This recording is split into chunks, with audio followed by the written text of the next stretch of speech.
राधे राधे दोस्तों, बहुत बहुत स्वागत है आप सभी का एक बार फिर से आपके अपने चैनल पर। आज आपके साथ मैं इस वीडियो में विवाहित महिलाओं के बीच अत्यधिक प्रचलित होने वाले जेठ माह के कृष्ण पक्ष की अमावस्या तिथि के व्रत यानी कि वट सावित्री व्रत की कथा शेयर करूंगी।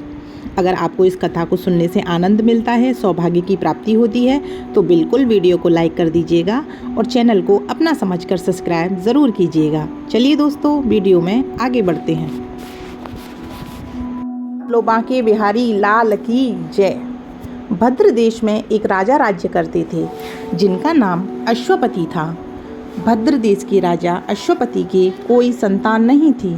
उन्होंने संतान की प्राप्ति के लिए बहुत सारे यज्ञ कराए, पूजा की, मंत्रोच्चारण के साथ प्रतिदिन वह लाखों आहुतियाँ दिया करते थे और कम से कम 18 वर्ष तक उनका यह कार्य जारी रहा।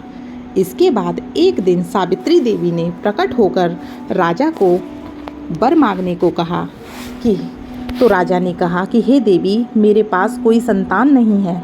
इसके बाद सावित्री देवी ने राजा से कहा कि हे राजन, तुझे एक तेजस्वी कन्या पैदा होगी। सावित्री देवी की कृपा से जन्म लेने के कारण ही कन्या का नाम सावित्री रखा गया। कन्या बड़ी होकर बेहद रूपवान हुई। योग्य वर न मिलने की वजह से सावित्री के पिता बहुत दुखी रहने लगे। उन्होंने कन्या को स्वयंवर तलाशने के लिए भेजा। सावित्री तपोभूमि में भटकने लगी। वहाँ साल्ब देश के राजा धूम्रसेन रहते थे, क्योंकि उनका राज्य किसी ने छीन लिया था। उनके पुत्र सत्यवान को देखकर सावित्री ने सत्यवान को ही अपने पति के रूप में वरण किया। लेकिन जब यह बात नारद जी को पता चली तो वे राजा अश्वपति के पास पहुँचे और उन्होंने कहा कि हे राजन, आप यह क्या कर रहे हैं? सत्यवान गुणवान है, धर्मात्मा है और बलवान भी है, पर उसकी आयु बहुत छोटी है। वह अल्पायु है।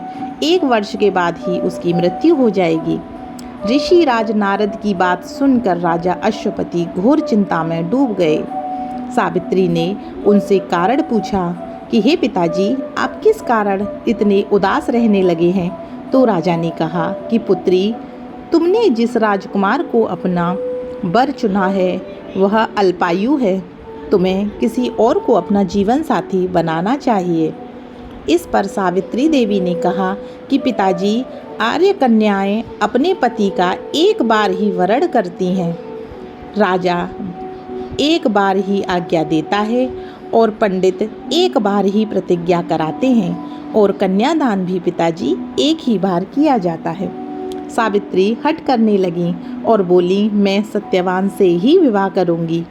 राजा अश्वपति ने सावित्री का विवाह सत्यवान से करा दिया। सावित्री अपने ससुराल पहुंचते ही सास ससुर की सेवा करने लगी। धीरे धीरे समय बीतता चला गया।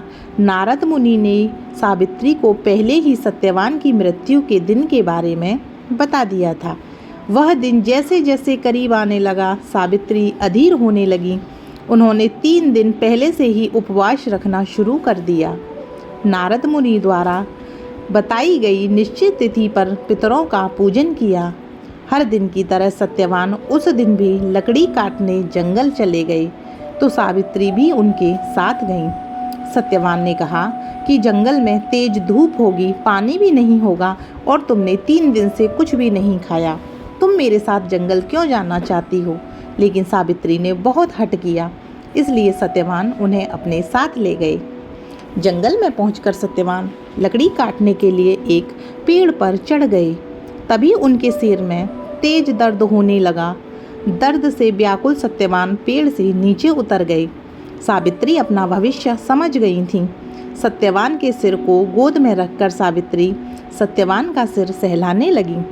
तभी वहाँ यमराज आते दिखे। यमराज अपने साथ सत्यवान को ले जाने लगे, तो सावित्री भी उनके पीछे पीछे चल पड़ी। यमराज ने सावित्री को समझाने की बहुत कोशिश की कि यही विधि का विधान है, एक दिन तो सबको मृत्यु आनी है और सबको जाना है। लेकिन सावित्री नहीं मानी। सावित्री की निष्ठा और पतिपरायणता को देखकर यमराज ने सावित्री से कहा कि हे देवी, तुम धन्य हो, तुम मुझसे कोई भी वरदान मांगो।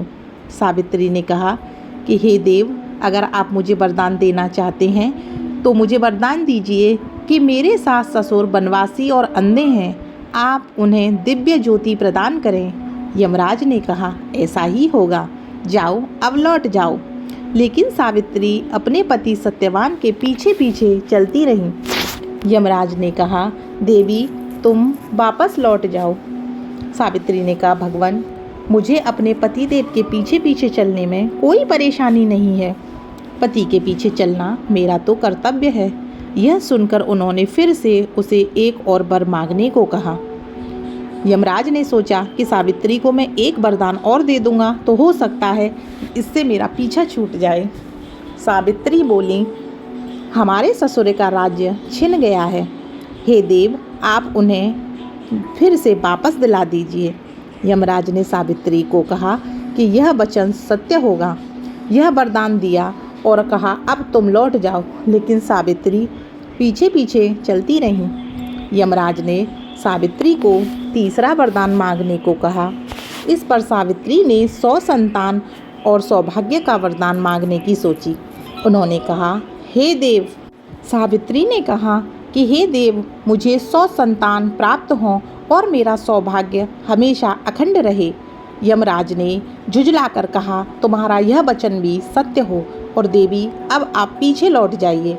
सावित्री ने हंस के कहा कि प्रभु मैं एक पतिव्रता पत्नी हूँ और आपने मुझे पुत्रवती होने का आशीर्वाद दे दिया है। यह सुनकर यमराज ने सावित्री को प्रणाम किया और कहा, हे देवी तुम धन्य हो, तुमने अपनी पतिव्रता होने की वजह से काल को भी हरा दिया। इसके बाद यमराज ने सत्यवान के प्राण वहीं छोड़ दिए और सावित्री को आशीर्वाद देते हुए वे अंतर्ध्यान हो गए। सावित्री उसी वट वृक्ष के पास आ गई जहां उसके पति का मृत शरीर पड़ा था। सत्यवान जीवित हो गया और दोनों खुशी खुशी अपने राज्य की ओर चल पड़े। दोनों जब घर पहुँचे तो देखा कि माता पिता को दिव्य ज्योति प्राप्त हो गई है और वे अपना राज्य भी प्राप्त कर चुके हैं। इस प्रकार सत्यावित्री और सत्यवान अनादि काल तक सुख भोगते रहे राज्य का और वैभव का। अतः पतिव्रता सावित्री के अनुरूप ही प्रथम अपने सास ससुर का उचित पूजन करने के साथ ही अन्य विधियों को प्रारंभ करें।